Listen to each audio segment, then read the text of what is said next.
Have you ever wondered why we might be drawn to someone while sometimes being repelled by them? Even if they seem perfect, it's not just about chemistry. It's also about the subtle nuances in perception that develop over years. Today, I'll break down what influences attraction and why some relationships become intense and scary, while others fizzle out faster than a fire on a rainy Friday stay until the end. It's going to get hot. How is female pleasure structured? You know, there's an uncomfortable truth. One-third of women admit they don't experience orgasm during sigh, and 10% have never experienced it at all. Shocking, perhaps, but this is just the tip of the iceberg. The thing is, female pleasure is far more complex than many think. For example, research says women often prefer superoral penetrations because this stimulates an area known as the G-spot. But this isn't a universal formula for most women. What matters more than technique are stable relationships. Trust and emotional connection without these elements. No magical spots will help. By the way, the myth about decreased sensitivity due to frequent contact. Complete nonsense. It's called dead vagina syndrome, but it has zero scientific basis. What really matters? Proper stimulation. To understand better, there are more nerve endings in the clitoris, about 8,000, than in the penis. Yet, only 25% of women can achieve orgasm from vaginal penetration alone. So, if something's off with your partner's satisfaction, start with their head, not their body fantasies, and desires matter too. But did you know conversations can be arousing? Sharing fantasies improves connection within couples and warms things up just as well as foreplay. However, here too there are nuances. For instance, over 95% of women name their necks among their most sensitive areas. Yet, only 1% can orgasm solely through nipple stimulation, and some don't respond to G-spot stimulation at all. Now pay attention. The average female orgasm lasts 13 to 15 seconds. And yes, women can experience squirting. This isn't a myth, it's reality. How do you make yourself more attractive? If you think success requires six-pack abs, relaxed research shows leading an active lifestyle matters far more. Even without a perfect body, physically active, men attract more. And another point, smell matters. Testosterone attracts females instinctively. Perfumes mimicking its scent. Amplify effects, but appearance counts to women. Appreciate neatness. Clean hair, a nice beard, clean clothes put bluntly.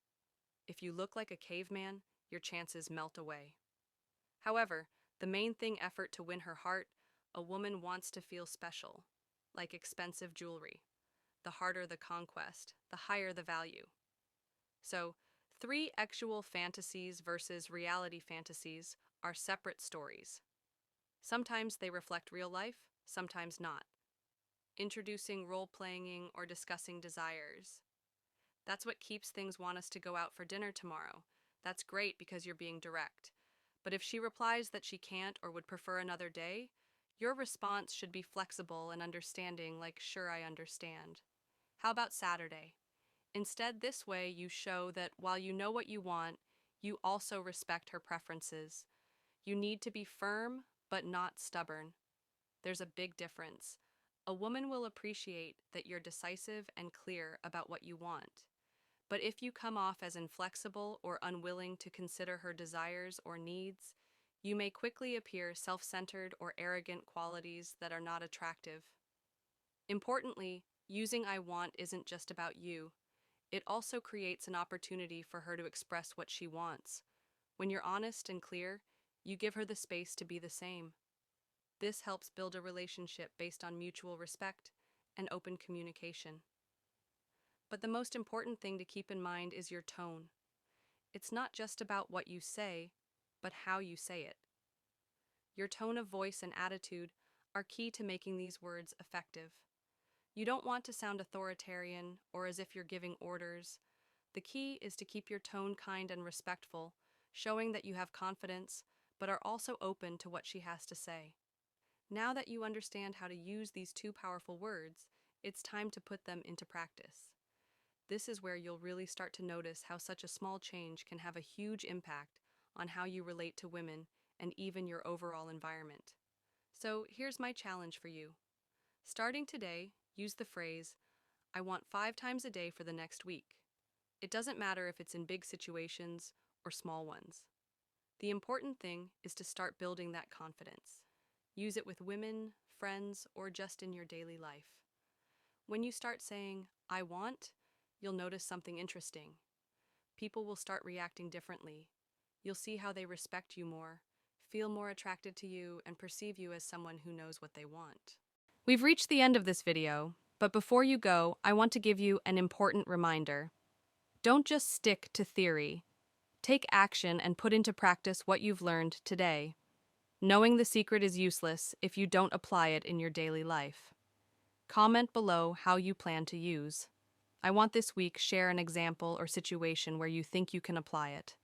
And at the end of the week, come back and let me know how it went. I'm sure you'll see amazing results, and I'd love to hear about your experiences. I hope this video has been helpful, my friend. If you'd like to hear more tips, comment on this video with the phrase, I am the best version of myself for women. And if you're looking to level up in life, don't forget to show some love by hitting the like button and subscribing. It helps support the channel and enables me to create more content for you. Feel free to leave your thoughts or comments below. Express yourself freely and remember to keep a positive attitude